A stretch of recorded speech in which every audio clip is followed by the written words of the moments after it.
হরে কৃষ্ণ বন্ধুরা, শুভ সকাল। সবাই কেমন আছো? আশা করছি তোমরা সবাই ভালো আছো, আমরাও ভালো আছি। আজকে ভোগ রান্না করতে করতে ভিডিওটা শুরু করলাম। আর সকাল থেকে টাইম পাইনি, অনেক সেবা ছিল, কাপড় জামা অনেক সব ধোয়া মেলা গোছ করা এইসব।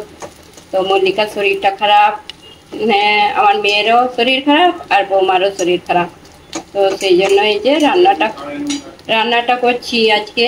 তো আজকে বেশি কিছু বানাবো নি, আজকে কুঁদরি ছিল, কুঁদরিটা ভাজা হচ্ছে পোস্ত দিয়ে। এই যে অল্প পোস্ত দিয়ে ভাজা করছি। আর খুব সুন্দর, কুঁদরিগুলো খুব ভালো, নরম নরম। আর এখানে অন্য হচ্ছে, এখানে আলু ভাজা হচ্ছে। আলুটা ভাজা হচ্ছে কেন কি, এই যে শাক হবে, শাক দিয়ে আলু দিয়ে ভাজা। তো আগে আলুটাকে ভেজে তারপর শাকটাকে ভাজবো, একসঙ্গে মিশিয়ে দেবো। শাক আলু ভাজা পোস্ত দিয়ে হবে, আর কুঁদরি ভাজা, আর দই কড়ি পকোড়া হবে। এই যে মাখিয়ে রাখা হয়েছে বাঁধাকপি কুচা আর বেসন দিয়ে মাখিয়ে রেখেছি, ওইটা পকোড়া হবে আর কড়ি হবে। এইটাই হবে আজকে রান্না, ভোগ রান্না। কড়িটা বানাবো, কড়ির জন্য দই নিয়ে নিই, পকোড়া কড়ি হবে। তো অনেকদিন কড়ি হয়নি, পকোড়া কড়ি। আর কড়ি বানালে আর ডাল কেউ খেতেই চাইবে নি, দু রকমই বানিয়ে রাখলে ডাল পড়ে রয়ে যাবে, কড়ি সবাই খেয়ে নেবে। এর মধ্যে বেসন দিয়ে দেবো, 2 চামচের মতন বেসন, লবণ আন্দাজ মতন, হলদি পাউডার, একটু অল্প আদা বাটা। ভালো করে এটাকে গুলে নেবো অল্প অল্প জল দিয়ে।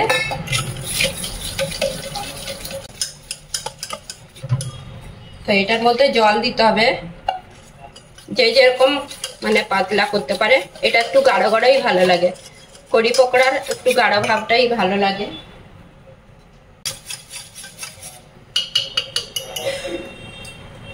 এখন এটাকে গ্যাসের মধ্যে বসিয়ে দিলাম।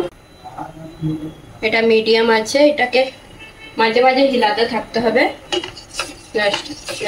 মানে কড়ি হবে, তো কড়িটা মানে এইটা কড়ি বলে। তো এখন এইটাকে মাঝে মাঝে হিলাতে থাকতে হবে, নাহলে বসে যেতে পারে তলায়। এই যে শাকটা ভাজা হচ্ছে, চাপলোটে শাক, বেশি ডাঁটা ডাঁটাই লাগছে। আর আমাদের এখানে চাপলোটে শাক খুব ভালো পাওয়া যায়, মানে ফ্রেশ পাওয়া যায় একদম। তোমাদেরকে দেখিয়েছি সেদিনে চাপলোটে শাক, পালং শাক সব এনেছিলাম। পালং শাকটা তো কালকে করে নিয়েছি, পালক পনির। আর আজকে যে চাপলোটে শাকটা হচ্ছে, তো এটা আলু দিয়ে ভাজা হচ্ছে। এই যে আলুটা একটু ভেজে রেখে দিয়েছি, হালকা ভেজেছি, সেদ্ধ হয়ে গেছে। একটু গোটা জিরে দিয়ে কাঁচা লঙ্কা দিয়ে ভেজে রেখেছি। একসঙ্গে এটা মিশিয়ে এখন ভেজে নেব। একসঙ্গে দিয়েও ভাজা যাবে, কিন্তু শাকের যে একটা হালি গন্ধ থাকে নি, সেইটা একটু মানে আলুর সঙ্গে বেশি হয়ে যায়। সেই জন্য আলাদা আলাদা একটু ভেজে মিশিয়ে দিই। আর এর মধ্যে একটু লাস্টে পোস্ত দিয়ে দেবো। কিছু দিনই শুধু এই যে শুকনো লঙ্কা ফোড়ন দিয়ে আর একটু কালো জিরে দিয়েছি, তারপরে লবণ, হলদি লবণ দিয়ে। আর এইভাবে শাক ভাজাবে কিন্তু ভালো লাগে। আর এখানে এই যে কড়িটা হচ্ছে, এই যে মাঝে মাঝে হিলাতে থাকতে হবে। আর এই যে পকোড়ার মধ্যে দিয়েছি বাঁধাকপি কুচি, ক্যাপসিকাম, কাঁচা লঙ্কা কুচি, ধনেপাতা, আলু একটু দিয়েছি। তো এটা পকোড়া হবে। তো তোমরা যেরকম সবজি দিয়ে পকোড়া বানাতে পারো। তারপরে দিয়েছি বেসন, হলদি, লবণ, একটু একটু গুঁড়ো মশলা দিয়েছি, হিং দিয়েছি, আদা বাটা দিয়েছি। তো এইভাবেই পকোড়া বানিয়ে আমি কড়ির মধ্যে দিই। এটাকে এই যে ফুটিয়ে নিতে হবে, বেসনের গন্ধটা যাতে চলে যায়। তো তোমাদের সঙ্গে অনেকবার শেয়ার করেছি কড়ি পকোড়া, বাঁকে বিহারির ফেভারিট। তো আমাদের প্রায় বলতে গেলে হয় এটা, কড়ি পকোড়াটা পছন্দ করে ডালের থেকে।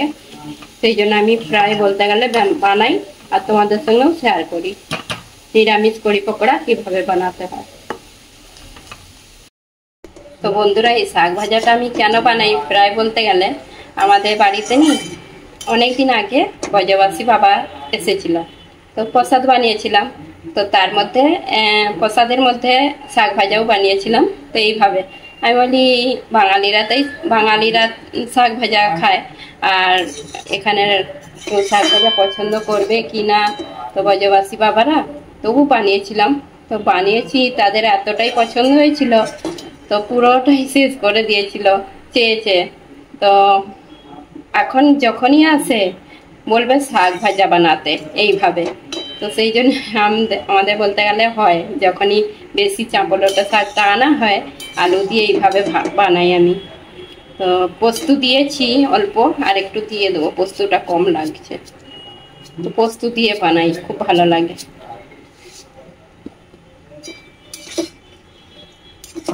হয়েই গেছে প্রায় শাক ভাজাটা, এখন বানাবো। এই যে এটা ফুটে গেছে, এইভাবে ঠিক গাঢ় ভাবটা এরকম রেখেছি। আর এখন পকোড়াটা ভেজে নেব। তো এই যে বাঁধাকপির পকোড়াগুলো ভাজছি, আর আমাদের বউ হচ্ছে যে বাঁধাকপির হচ্ছে যে পকোড়াটা মাখিয়েছে, পাতলা করে দিয়েছে একবারে, ভাজতে অসুবিধা হচ্ছে। নিজের হাতে একটা মাখানা, মল্লিকা ভালো মাখায়। ওদের শরীরটা খারাপ হয়েছে কিসের জন্য, ওই যে ঘুরে টুরে এসেছে, আর ঠান্ডা গরম, সেখানে একটু বেশি গরম বলছে, আর এখানের থেকে সেখানে বেশি গরম, সেই জন্য যে সব সর্দি ধরে গেছে, কাশছে জ্বরের মতন। আর এই যে কড়িটা হয়েই গেছে, বন্ধ করে দিচ্ছি এখন। এটা বন্ধ করে রেখে দিচ্ছি, পকোড়াগুলো ভেজে তারপরে এর মধ্যে দিয়ে দেবো, তারপরে লাস্টে ফোড়ন দেওয়া হবে। আমাদের প্রভু পাঠ করছে এখন। আর কালকে পুরো অন্ধকার হয়েছিল, বৃষ্টি হয়েছিল রাত্রের দিকে, মেঘ ডাকছিল, প্রচুর মেঘের আওয়াজ রাত্রে। আর আজকে মেঘলা হয়েছে কিন্তু বৃষ্টি হয়নি, রোদ একটু একটু হালকা। তো কড়ির ফোড়নটা দেওয়া হবে। নিয়ে চাটু নিয়ে নিলাম একটা, ওইদিকে পকোড়া হচ্ছে, আর এখন ফোড়ন দেওয়া হবে বলে আমি এখন তেল দিয়ে দিলাম। আর এখানে আছে কারি পাতা, তেজপাতা, শুকনো লঙ্কা, গোটা সর্ষে, গোটা জিরে। তো এইগুলো দিয়েই ফোড়ন দেওয়া হবে। তেলটাকে ভালো করে গরম করে নিয়েছি, তারপরে এগুলো দিয়ে দেবো।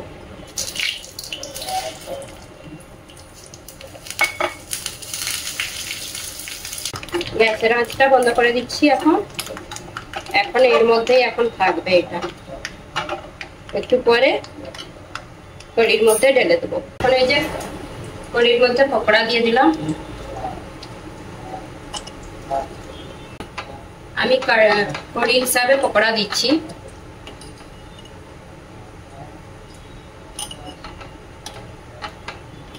ফোড়নটা যে দিয়ে বানিয়ে রেখেছি এর মধ্যে দিয়ে দেবো লঙ্কার গুঁড়ো, লাল লঙ্কার গুঁড়ো। এটা এখন মিশিয়ে ভালো করে মিশিয়ে নেব।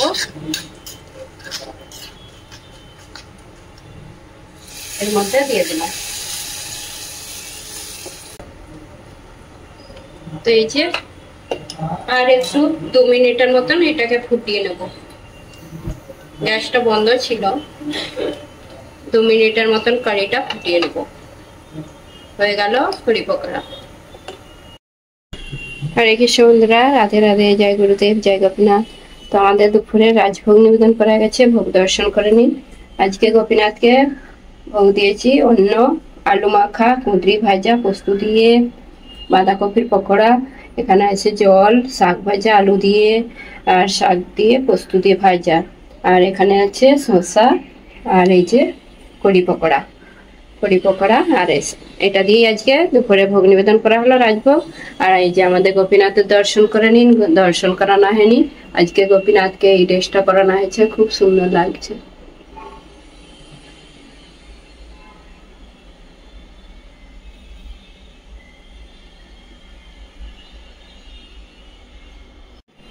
এই যে আজকে আবার দুজনে বেরিয়ে পড়লো, কদিন পরে আবার ছেলে অফিসে যাচ্ছে। আর মেঘ ধরেছে, বৃষ্টি হবে। আর এখন এই যে বৃষ্টি মানে মেঘটা গুড়গুড় করবে আর বৃষ্টি হবে এখন লাস্টের দিকে। হরে কৃষ্ণ। ছাতারে নিয়ে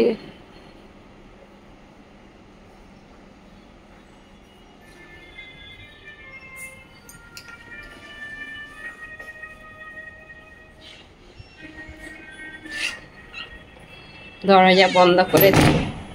আর এখন এই যে আমরা প্রসাদ পাবো, এবারে একটু পরেই প্রসাদ পাবো। বাইরে যা মেঘ উঠেছে আর বৃষ্টি হতে পারে, কাপড় জামা কত ধোয়া হয়েছে আজকে, সব মিলেছি।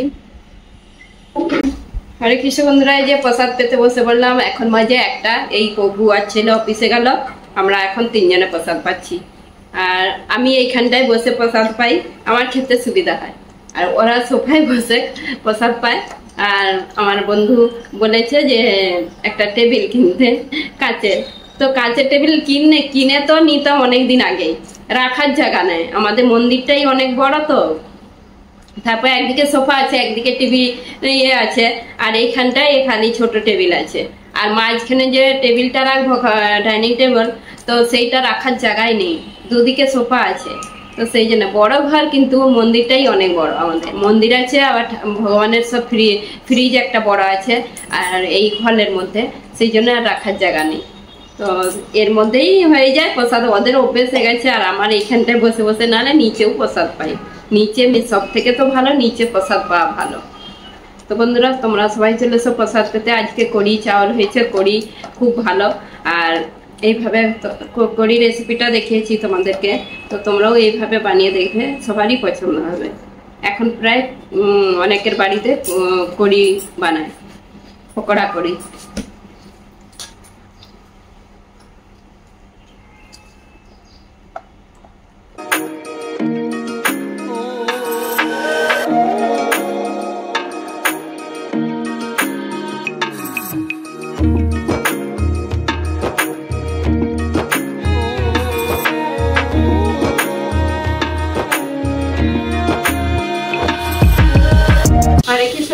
আজকে সারা পুরো ঘরটায় লাইট জ্বলছে, কেন কি দুপুর থেকেই পুরো ঘর অন্ধকার হয়ে আছে, সেই জন্য চারিদিকে লাইট জ্বেলে দিয়েছি। আর লাইট জ্বালতে দেখা যাচ্ছে ভালো হবে, মানে 2টো করে লাইট জ্বলছে, একটা করেও নয়।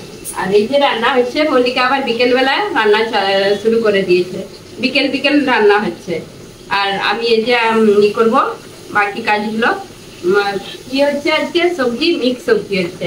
দুপুরে হয়েছিল কড়ি আর ওই টুকটাক যা কিছু, রাত্রে তো রুটি হবে, সেই জন্য মিক্স সবজি হচ্ছে। তারপরে দুধ গরম করবো, রুটি এইসব হবে। তো রাত্রে এটাই হবে। এখন আমি একটু পাঠ করে নিই বিকেল বেলা, আর ভোগ লাগানো হয়ে গেছে বিকেলে, এখন পাঠ করবো। আর এইদিকে মল্লিকা রান্নাটা করছে। আর বৃষ্টিটা হচ্ছে সেই কিরকম, জোরেও হয়নি, আর মানে গুড়ি গুড়ি গুড়ি গুড়ি বৃষ্টি হচ্ছে, সেই পিটপিটানি বৃষ্টি বলেনি সেই রকম। আর মেঘ প্রচুর কালো হয়ে আছে, আর মেঘটাও ডাকছে গুড়গুড় গুড়গুড় করে। আর বৃষ্টি যখন শেষ হয়ে আসবে আমাদের এখানে, মানে বোম্বেতে প্রথমের দিকে মেঘ ডাকে আর লাস্টের দিকে মেঘ ডাকে, আর এরকম হয়ে থাকে মৌসুমটা। আমাদের এখানে মনে হবে যে সন্ধ্যা হয়ে গেছে। তো এখন বিকেল 4:30, এখনই এরকম অন্ধকার হয়ে গেছে। আর এই যে চারিদিকে লাইট জ্বলছে, আর এই সময় নাহলে লাইট জ্বলেনি।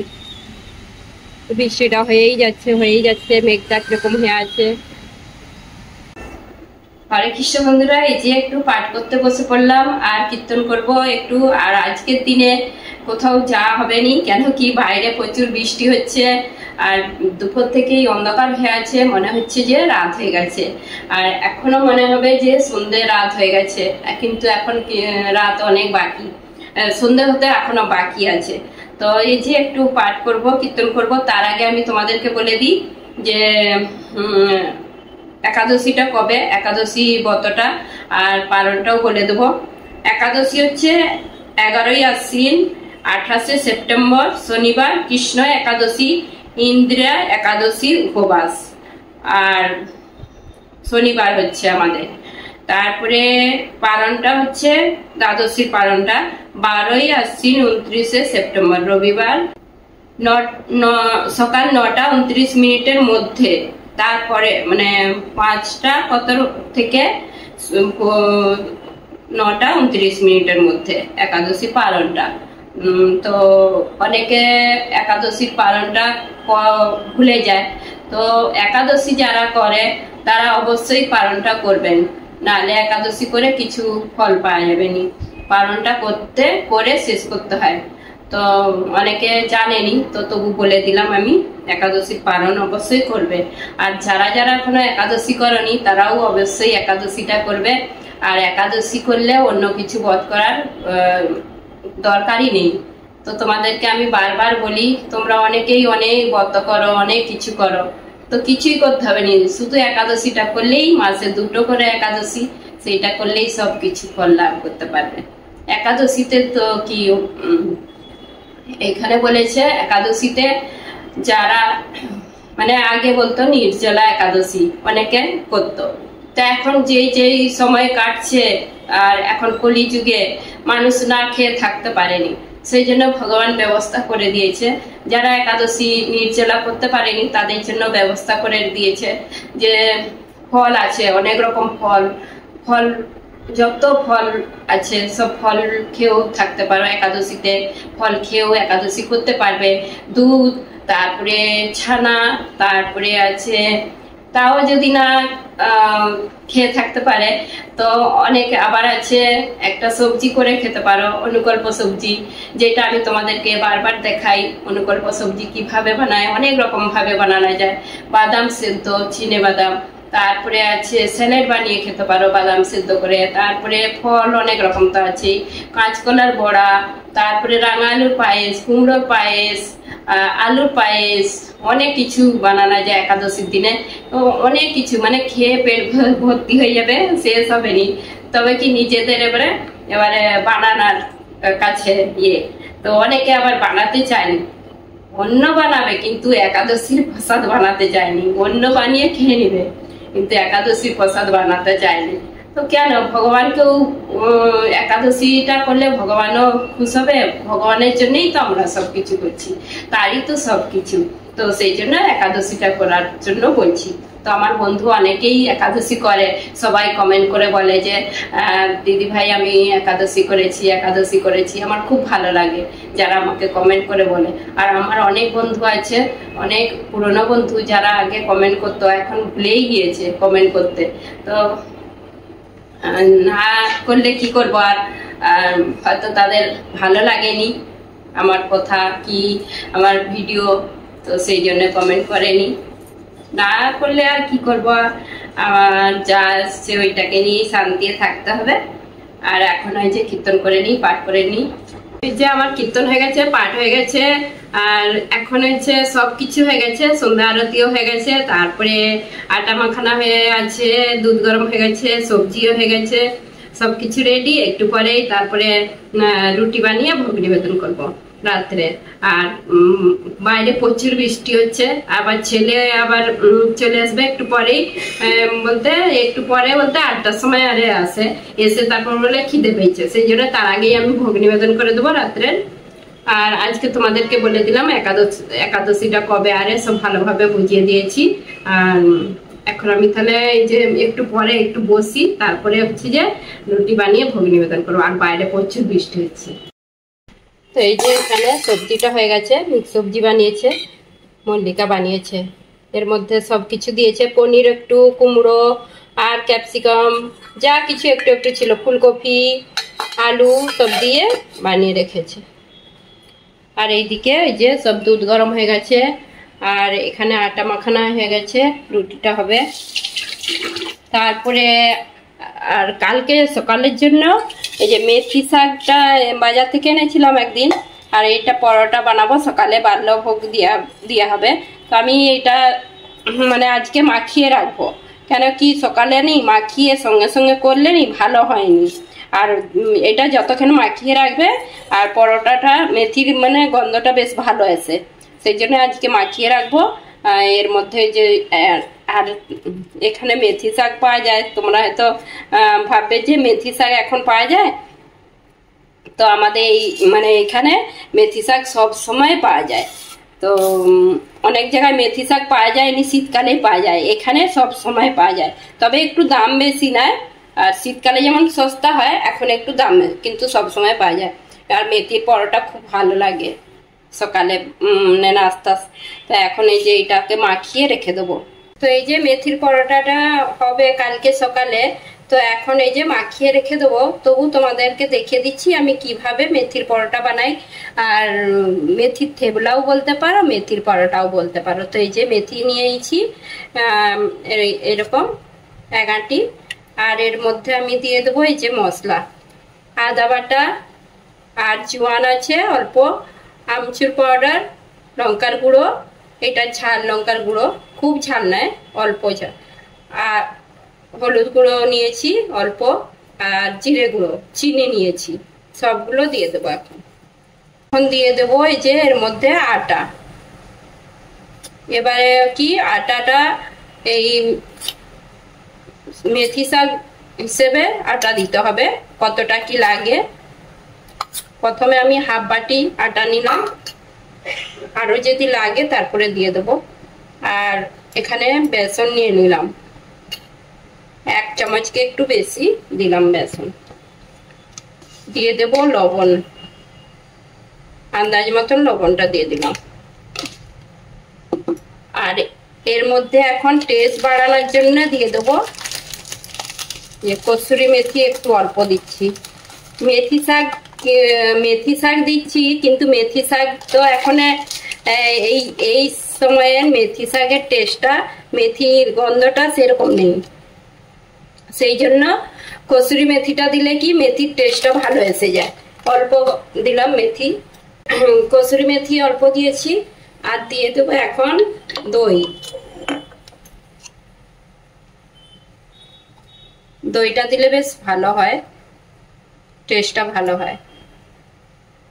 এই 2 চামচের মতন দই দিলাম। এখন দিয়ে দেবো তেল, সাদা তেল।